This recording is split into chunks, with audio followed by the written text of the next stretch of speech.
2026년 새해가 밝았습니다.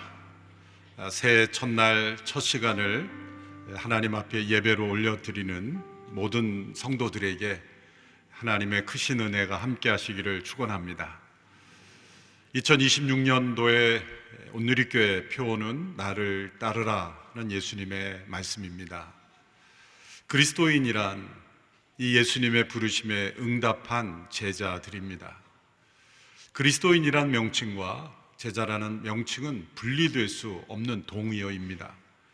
그런데 때로 우리 신앙인들도 기독교인이라는 말에는 긍정하지만 제자라는 말에는 동의하지 않는 모습들이 있을 수 있습니다. 누군가 여러분에게 당신은 기독교인입니까? 라고 질문하면 네, 그렇습니다. 나는 기독교인입니다. 라고 자신 있게 대답할 것입니다. 그러나 당신은 예수님의 제자입니까? 라고 질문하면 글쎄요, 제가 1:1 제자 양육은 이수했습니다마는 그 대답에 대답할 수 있을지는 모르겠습니다. 라고 말한다면 그리스도인이란 제자인 것을 우리가 받아들이지 않고 있다는 것입니다. 신약 성경에서는 그리스도인이란 명칭이 3번밖에 나오지 않지만 예수님의 제자라는 표현은 269번이나 나올 정도로 압도적으로 예수님의 제자라는 호칭을 더 많이 사용하고 있습니다. 그것은 이 단어를 통해서 우리를 가르쳐 주시고자 함이죠. 도리어 그리스도인이란 명칭은 사회에서 세상 사람들이 예수님의 제자들을 보고 붙여준 이름입니다. 예수님을 따르는 제자들을 보고 당신들은 꼭 예수님 같은 모습으로 살아가는군요 라는 평가로 붙여진 이름이죠.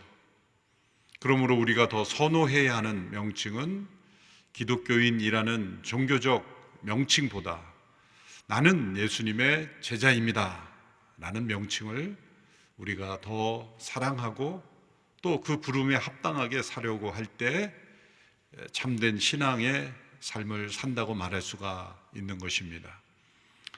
이 제자도를 잃어버린 그 교회의 모습을 지적하면서 달라스 윌라드라는 미국의 USC 철학 교수이자 훌륭한 시대 영성 훈련가였던 분은 이런 책 제목을 정했습니다. The Great Omission, 중대한 누락이라는 것이죠.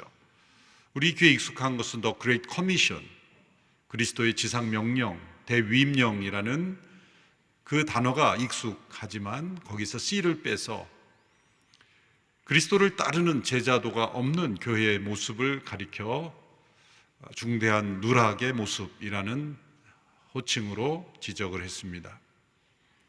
그렇습니다. 그리스도를 따르는 제자도의 실천이 없이 진정한 그리스도인이 될 수가 없습니다. 예수님께서 나를 따르라 라고 말씀하신 것은 예수님께서 살아 계신 분이라는 것을 전제하는 것입니다. 예수님께서 과거 역사에 잠시 계셨지만 지금은 계시지 않는 분을 가리켜 나는 그분을 따른다 라고 말할 수가 없는 것입니다. 그것은 이념이요 사상일 뿐입니다. 그러나 우리가 믿는 신앙은 이념과 사상이 아닙니다. 누군가 과거에 좋은 말을 해놓은 어록을 보고 참고해서 내가 그렇게 참고해서 그 조언을 듣고 내가 판단해서 잘 살아보겠다는 것이 아닙니다. 예수님을 따른다는 것은 그분이 십자가에서 죽으시고 부활하신 하나님의 아들이신 그분께서 지금도 살아계신 분이기에 말씀과 성령 안에서 우리가 그분을 실제로 따를 수 있다는 것을 말씀하고 있는 것입니다. 그래서 당시에 성육신하신 육신으로 계신 예수님만을 따른 제자들이 아니라 오늘 이 시대에도 이 주님의 말씀은 우리 개개인을 부르시고 주님을 따르게 하시는 살아계신 주님의 음성이 되는 것입니다. 2026년 한 해 우리가 나를 따르라 부르시는 이 주님의 부르심, 우리를 구원으로 부르실 뿐만 아니라 하나님 나라로 부르시고 또 그 일꾼으로 부르시는 하나님의 복의 통로로 부르시는 그 부르심에 합당하게 걸어가기로 결단하는 오늘 복된 새 첫날이 되기를 바랍니다. 오늘 함께 읽은 본문에는 예수님의 부름을 받았지만 온전한 제자의 삶으로 나아가지 못한 세 가지 유형의 사람들을 말씀하고 있습니다. 이 세 가지 유형 중에 한 모습, 아니 그 모습들이 우리에게 있다면 오늘 이 시대에 우리가 종교인으로서는 살아가지만 예수님의 제자로서는 살아가지 못하는 모습이 우리에게 있는 것을 깨닫고 우리가 돌이키고 한 해 동안 참된 제자가 되기를 바라는 것입니다. 첫 번째 부류의 모습은 이미 예수님의 제자라고 여기던 사람들, 그 사람들의 모습 속에 나타난 모순입니다. 오늘 본문에는 야고보와 요한의 모습이 나타납니다. 어느 날 예수님과 함께 예루살렘으로 가시던 중에 사마리아 지역을 통과하게 되었습니다. 당시 일반적인 유대인들은 사마리아 지역을 가지 않았습니다. 더 오랜 시간, 더 많은 힘이 필요해도 돌아가면 돌아갔지 사마리아 지역을 통과하지 않았습니다. 왜냐하면 사마리아 사람들에 대한 편견과 선입관 때문입니다. 그들은 혼혈 민족이 되어서 순수성을 잃어버린 민족이고 또한 우상을 숭배하는 사람들이라는 낙인이 찍혔기 때문입니다. 아시리아 제국에 의해서 그 지역이 점령당했을 때 아시리아 제국은 참 악했습니다. 그래서 3인 정책을 써서 아시리아 사람들을 그곳에 이주시키고 그곳 사람들을 아시리아로 데려가고 그래서 피를 섞어버림으로써 혼혈 민족을 만들고 정체성을 말살시키는 정책을 썼던 것입니다. 그 주로 피해 대상이 아시리아에 의한 피해 대상이 사마리아 사람들이 주로 되었습니다. 그래서 유대 민족들은 이 사마리아 사람들을 이제는 우리와 상관없는 다른 인종처럼 여겼고 배척했고 무시했고 멸시했습니다. 그런 취급을 받은 사마리아 사람들이 유대인들을 긍정적으로 대할 리가 없습니다. 그들은 예루살렘에 가지도 않았고 자기들 지역의 성전을 만들고 그곳에서 하나님을 예배하며 다른 민족처럼 살았습니다. 그러나 예수님은 언제나 사마리아 지역을 통과하셨습니다. 복음서에 나오는데 적어도 몇 번은 그 지역을 반드시 통과하셨습니다. 그 사람들이 가졌던 잘못된 편견, 과거의 역사에 대한 선입견, 그것을 깨트리시면서 사마리아인들을 품으셨던 거죠. 그래서 요한복음 4장의 사마리아의 한 우물가의 여인도 만나셨던 것입니다. 그때도 4장에 보면 사마리아로 지나가셔야만 하는지라, 그것은 반드시 그렇게 하셔야만 했다는 겁니다. 그런데 예수님과 그 제자들이 사마리아 지역을 갈 때 사마리아 사람들이 환영할 리가 없죠. 또 그 지역에는 사람들이 왕래하지 않았기 때문에 지금 유대 땅 갈릴리에서 일어나고 있는 예수님으로 일어난 그러한 소문이 전파되지 않았을 것입니다. 당연히 예수님이 누구인지도 몰랐겠죠. 그러니 환영할 리가 없었습니다. 제자들은 예수님을 따라다니면서 들떠 있었습니다. 예수님을 보려고 모여드는 사람들, 예수님의 말씀과 표적을 통해서 사람들이 놀라워하고 수많은 군중들이 예수님이 가는 곳마다 따라다녔으니 우쭐해지면서 교만해지면서 자신들이 무엇인가 된 듯한 마음으로 그렇게 높아져 있던 것입니다. 그래서 예수님께서 이루시는 어떤 나라에 자신들이 어떤 고위직을 할 것으로 생각을 했고, 또 어떤 제자들은 로마의 압제로부터 예수님께서 해방시켜 줄 것으로 기대를 했고, 그 중에 한 사람이 가룟 유다죠. 가룟 유다가 예수님을 배반한 것은 돈에 대한 탐욕이기도 하지만 자신이 추구했던 정치적 메시아상이 깨져버렸기 때문에 그 분노, 그 허탈감, 그 절망감이 복합적으로 작용한 것으로 우리는 해석할 수 있습니다. 어떤 제자들은 야고보와 요한은 주의 나라 임할 때 어머니를 동원해서 좌우편에 앉게 해달라라고 말한 것은 예수님을 정치적 메시아로 생각했다는 것입니다.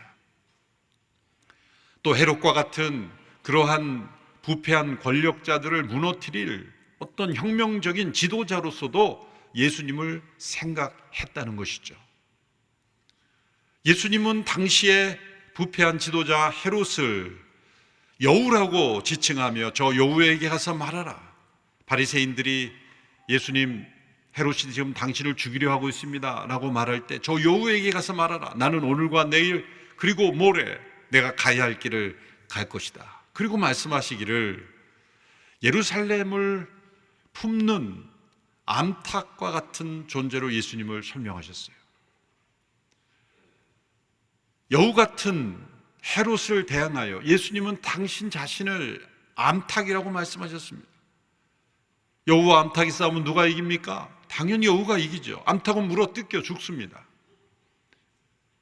여우를 압도할 수 있는 많은 동물들이 있습니다. 사자, 호랑이, 독수리, 다 성경에 하나님을 비유할 수 있는, 사자와 독수리는 하나님을 보여주는 그러한 동물로서도 나왔습니다. 그런데 갑자기 암탉입니까? 왜 연약한 암탉입니까?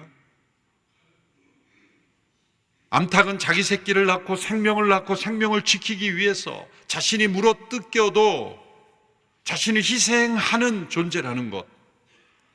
세상의 힘과 무력으로 권세를 차지함으로 정복하는 나라가 아닌 자기 자신을 희생하고 생명을 낳는 존재로서 예수님은 암탉으로 자신을 비유한 것입니다. 그러나 제자들은 여우를 정복할 사자 같은 모습을 그 당시에 기대했던 거죠.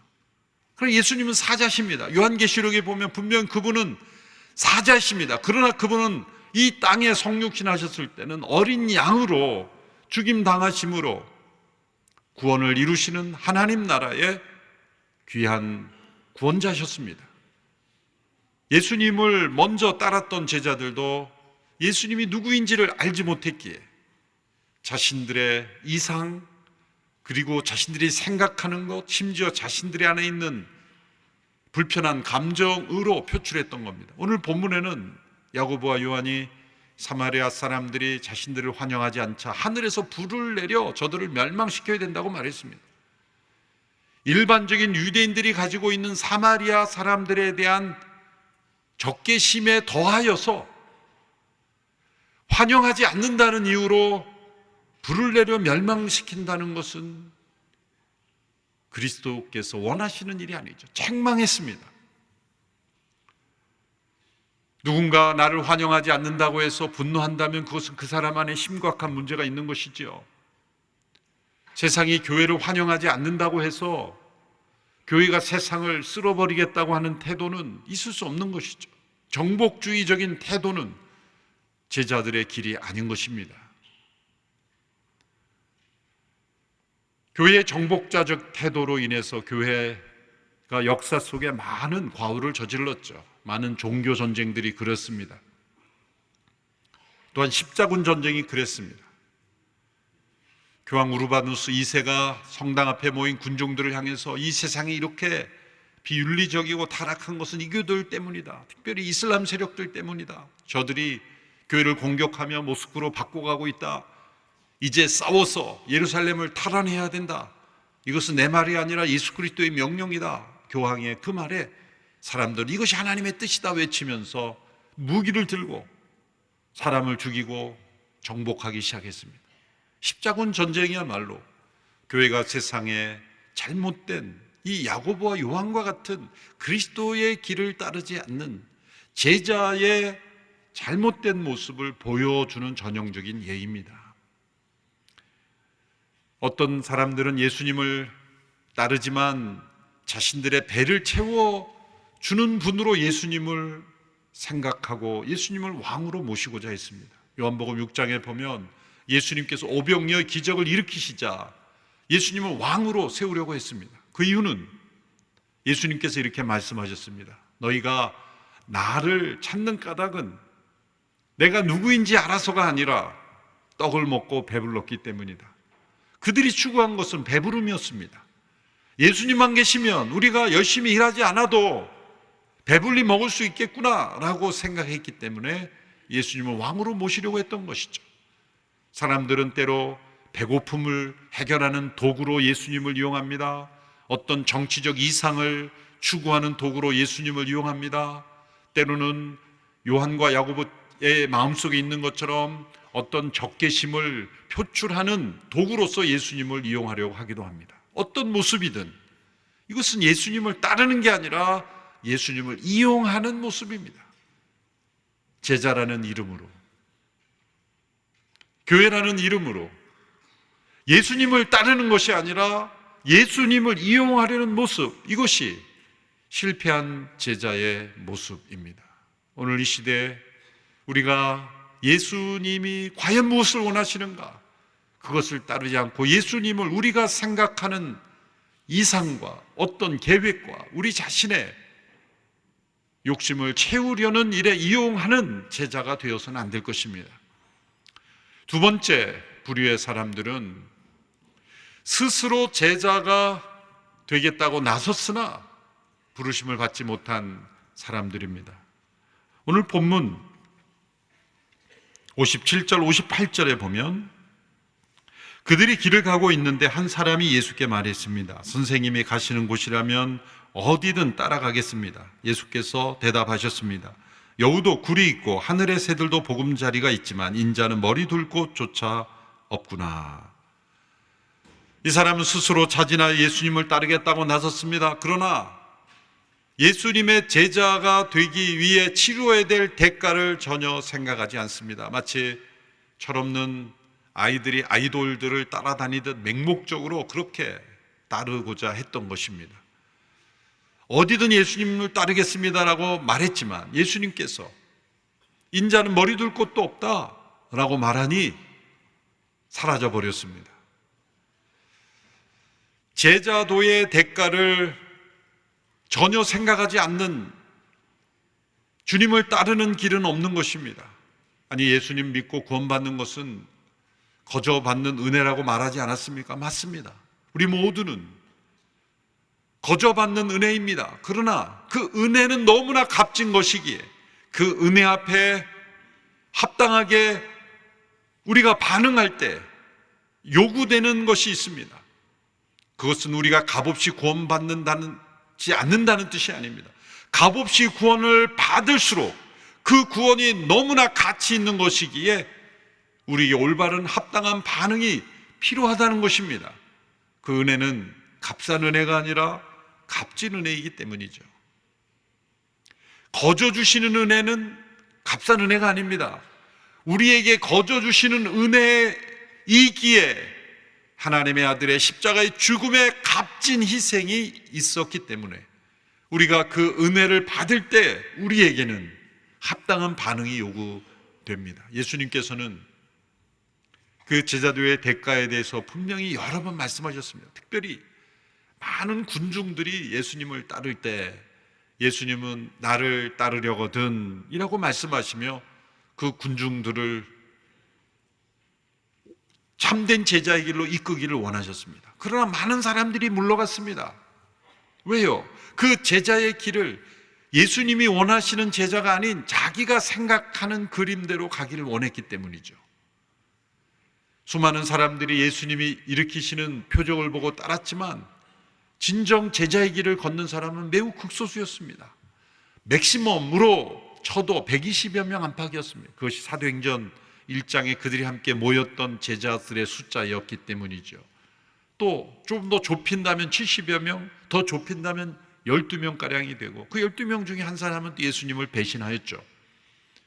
이처럼 매우 소수의 그룹들만이 그래도 예수님의 말씀 앞에 귀를 기울이고 제자의 삶이 무엇인지를 고민하며 따랐던 것입니다. 오늘 이 시대에 예수님을 얼마나 많은 사람들이 교회에 모이는가가 아니라 얼마나 참된 제자들이 모인가를 예수님은 더 주목해 보시는 것입니다. 단순한 많이 모이는 모임이 하나님을 기쁘시게 하는 게 아니라 그 가운데 예수님의 제자로서 살아가고 있는 사람이 몇 사람인가?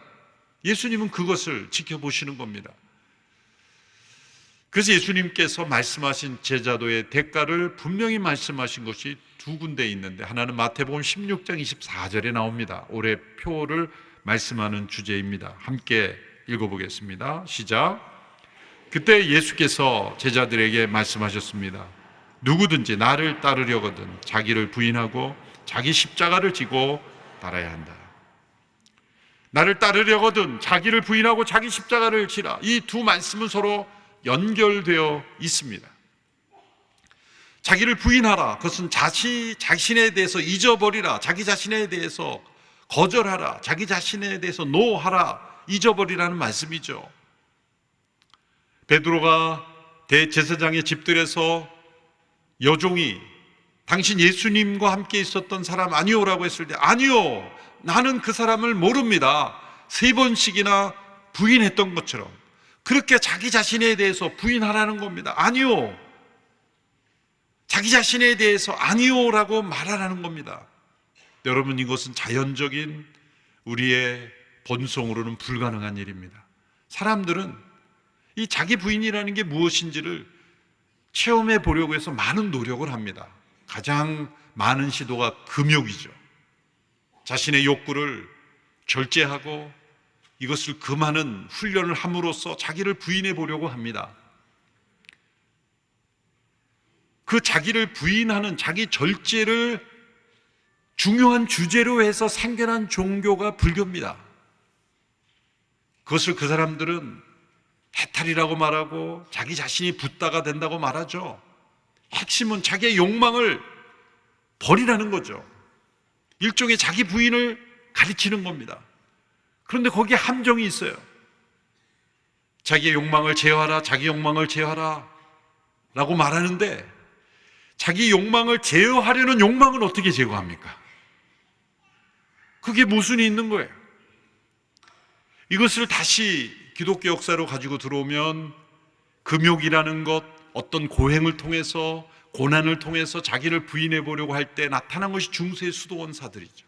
탁발 수도사들, 또 엄청난 가난 속에 사막의 수도사들, 이런 사람들은 극한 고난 속에 자신을 내던짐으로써 자기를 부인해 보려고 했던 겁니다. 그런데 그것은 실패했다는 것이 역사의 증거입니다. 그것이 바로 루터의 고백을 통해 나타나죠. 결론은 뭐냐면, 고행과 고난 속에 자신을 부인하려고 할수록 사람은 자아를 부정하는 게 아니라 오히려 자아가 강해지더라는 겁니다. 루터가 그것을 깨달은 거죠. 루터가 갈라디아서, 로마서 말씀을 깨닫는 순간은 무릎으로, 예배당에 오르는 계단을 무릎으로 올랐던 사람이에요. 나는 건강한 발로 내딛고 올라갈 자격도 없다. 나는 무릎으로 그렇게 기어 올라야 되는 죄인이라. 나는 생각을 가지고 무릎으로 기어 올라는. 그런데 루터가 뭘 깨달았습니까? 무릎으로 깨달으면 깨달을수록 이래도 나를 안 만나주신 하나님 두고 보십시오. 자기 의가 더 강해지는 겁니다. 이것은 무엇일까? 인간의 어떤 행위, 노력, 고행으로도 자기를 부인하는 것은 불가능하구나. 그래서 자기 십자가를 발견한 겁니다. 예수님의 십자가가 나의 옛사람을 죽이는 도구였기에, 그 십자가가 나의 옛사람을 그리스도와 함께 그분의 죽음 안에서 나의 옛사람이 죽었음을 믿음으로 받아들일 때 놀랍게 나의 옛사람이 죽임을 경험하고 나 자신을 부인할 수 있게 되었다는 거죠. 그래서 자신을 부인하는 것은 예수님의 십자가를 믿음으로 자신을 부인할 수 있게 되고, 그리고 우리 자신에게 주어진 십자가를 지고 자기를 부인할 수 있게 된 겁니다. 그래서 왜 자기 십자가입니까? 자기를 죽이는 도구가 십자가이기 때문이에요. 십자가의 죽음 없이는 우리는 자기를 부인할 수 없습니다. 예수 그리스도를 따르는 모든 사람들은 자기를 부인하고 자기 십자가를 지는 사람들입니다. 그러므로 근본적으로 우리가 잊어버려야 되는 한 가지 단어는 나라는 존재, 자기 중심성, 우리 자신을 끌어당기는 엄청난 이 자아라는 옛 자아라, 십자가에 못 박혀 죽은 자로, 우리는 그리스도의 생명으로 살아난 자로 예수님을 따르는 것입니다. 옛사람은 예수님을 따를 수가 없습니다. 옛사람으로 예수님을 따르게 되면 야고보와 요한처럼, 제자들의 모순처럼 예수님을 혁명적인 지도자로 생각하고 정치적 메시아로 생각하고 자신들의 경제 문제를 해결할 것으로 생각하고 자신을 잘 먹고 잘 살게 해줄 분으로 생각하는 분으로 예수님을 이용하려는 것뿐인 것입니다. 진정 예수님을 따르려면 우리의 옛사람이 십자가에서 못 박혀 죽었음을 믿음으로 자신을 부인하는 체험, 그 십자가의 체험을 통해서만 우리는 예수님을 따를 수 있게 되는 겁니다. 누가복음 14장에서는 보다 구체적으로 자기를 부인하고 자기 십자가를 지는 것이 무엇인지를 설명해 주고 있습니다. 26절, 27절의 말씀 우리 같이 읽겠습니다. 시작. 누구든지 내게 오면서 자기 부모와 아내와 자식과 형제 혹은 자매와 자기 생명일지라도 나보다 더 사랑하면 내 제자가 될 수 없다. 누구든지 자기 십자가를 지지 않고 나를 따른 사람은 내 제자가 될 수 없다. 자기 십자가를 지고 예수님을 따른다는 것이 무엇인지를 26절에 설명합니다. 부모, 아내, 자식, 형제, 자매, 자기 생명일지라도 나보다 더 사랑해서는 안 된다. 개정 번역에서는 미워해야 된다라는 것입니다. 미워하지 않으면 나를 따를 수 없다. 같은 원문을 다르게 번역한 거죠.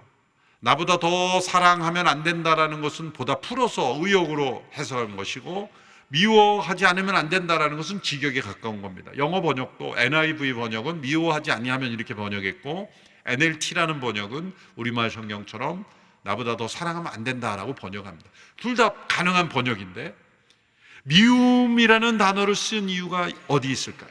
부정적 아닙니까? 그러면 예수님을 따르면 가족도 다 미워해야 됩니까? 문자적인 미움이 아니죠. 이 미움이란 단어를 이 맥락에서 쓰는 것은 셈족 계통 언어의 과장법, 강조법입니다. 어떤 최고로 사랑하는 대상이 있을 때 그 사랑에 비하면 다른 모든 관계에 대한 사랑은 미움 정도로 느껴질 만큼 그렇게 최고의 사랑을 드릴 때 미움이란 단어를 쓴 겁니다. 그래서 우리말과 NLT는 나보다 더 사랑하면 안 된다, 최고로 사랑한다는 말로 표현했죠. 그러나 미움이란 단어를 쓰면 더 강렬한 메시지가 우리에게 전해져 오는 것입니다. 이 말씀은 어떤 의미입니까? 내가 이 세상에 살아갈 때 나와 관계 맺는 모든 관계 속에, 심지어 가장 가까운 가족이랄지라도 예수님보다 더 가까울 수 없다는 겁니다. 우리의 모든 관계 속에, 가장 친밀한 관계 속에 예수님이 중보자가 되셔야 하고, 예수님이 우리의 목자가 되셔야 하고, 예수님이 우리를 인도하시는 분이 되셔야 한다는 겁니다. 다른 말로 표현하면 예수님을 통과하지 않고는 어떤 관계도 맺지 않는 사람으로 살아가는 것입니다. 예수 믿는 사람만 상대한다는 뜻이 아닙니다. 성도들하고만 만난다는 뜻이 아닙니다. 세상에 많은 사람들을 만나고 우리가 교제하지만 오히려 예수님은 우리의 삶을 믿지 않는 사람들로 인도할 수 있습니다. 그들에게 복음을 전하기 위해 우리와 그들 가운데 서서 중보자가 되기를 원하시기 때문이죠.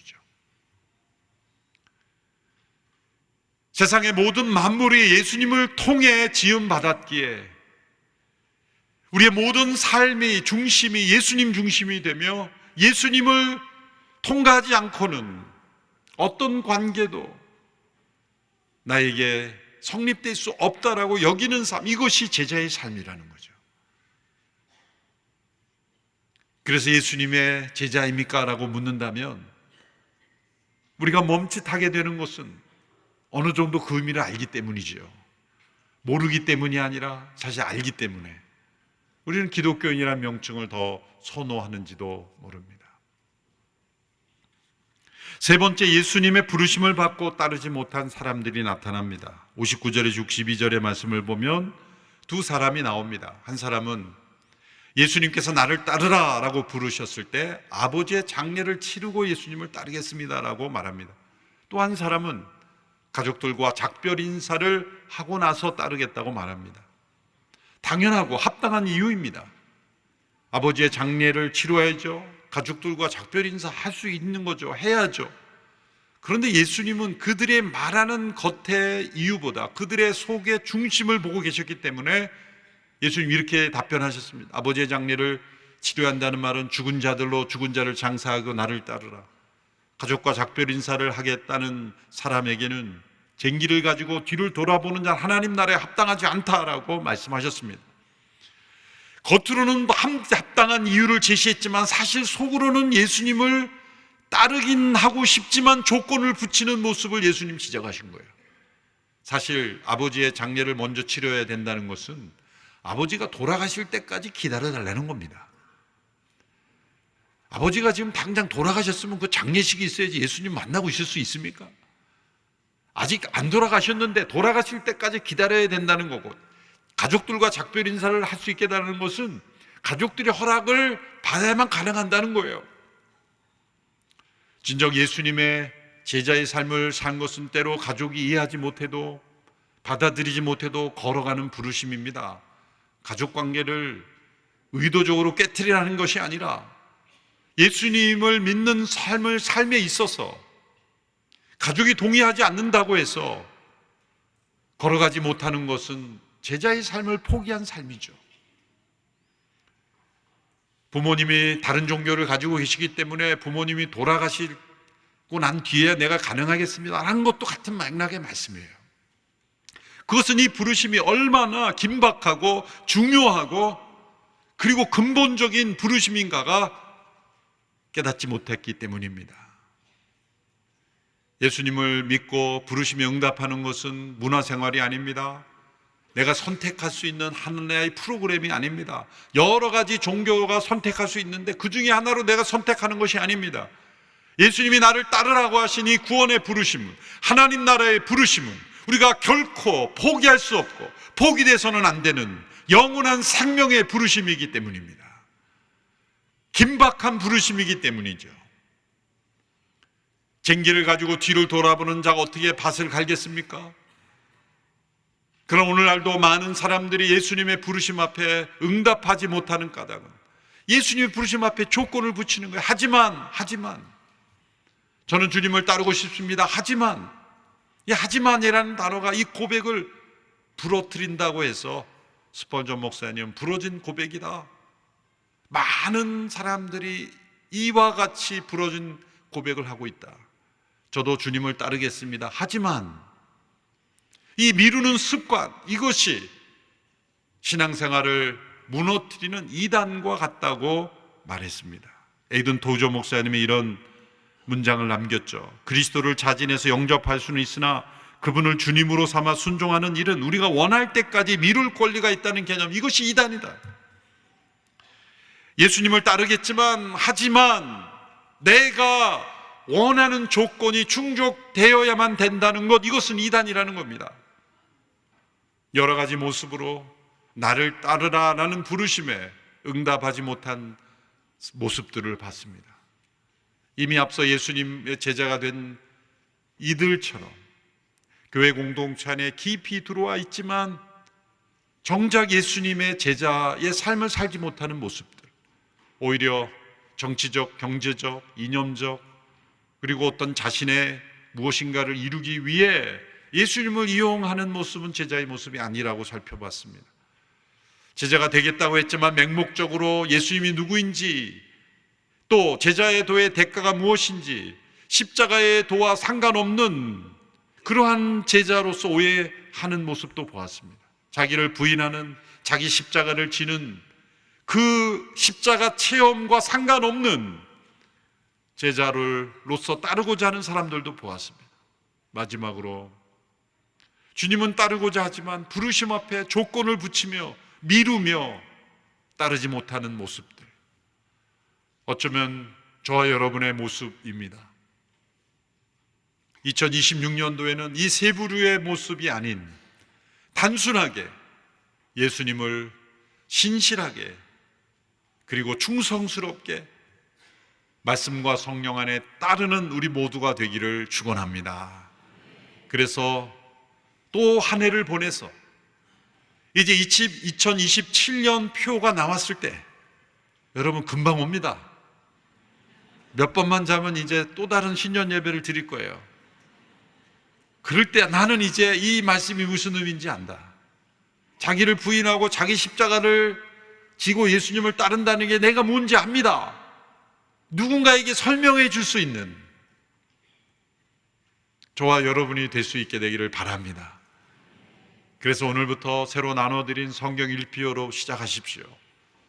1년 1독 성경 읽기표를 만들어 드리는 것은 우리가 예배하는 주일로 모였을 때도 함께 성경을 읽을 겁니다.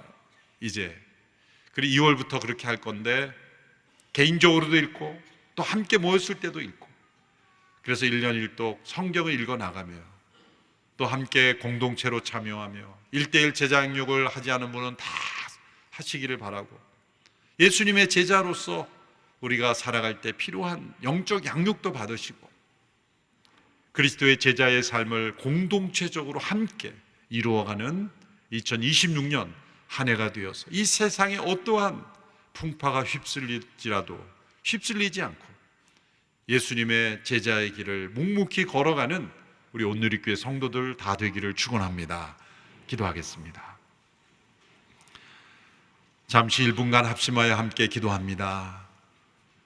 2026년 한 해 예수님 따르는 제자의 삶 살게 하여 주옵소서.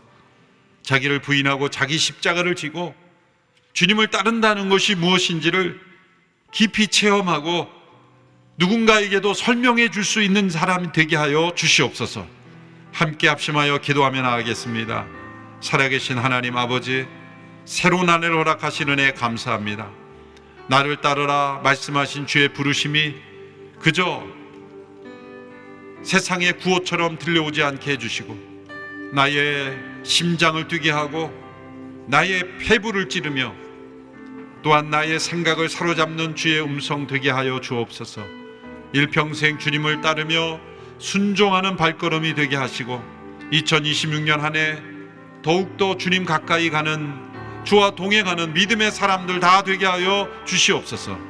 세상의 모든 풍파에 휩쓸리지 않게 해주시고 세상의 거짓된 이념과 사상에 물들지 않게 해주시고 자신의 욕망에 휩쓸리지도 않게 해주시고 온전히 주님만 따라가는 종들이 다 되게 하여 주시옵소서. 살아계신 주님, 나를 따르라 부르시는 부르심 앞에 응답하는 2026년 한 해가 되기를 원합니다. 오늘 이렇게 모든 성도들 한 영혼 한 영혼이 나를 따르라 부르시는 주님의 부르심을 개인적으로 단독자로 주의 음성에 응답하며 걸어가는 모든 성도들 다 되게 하여 주옵소서.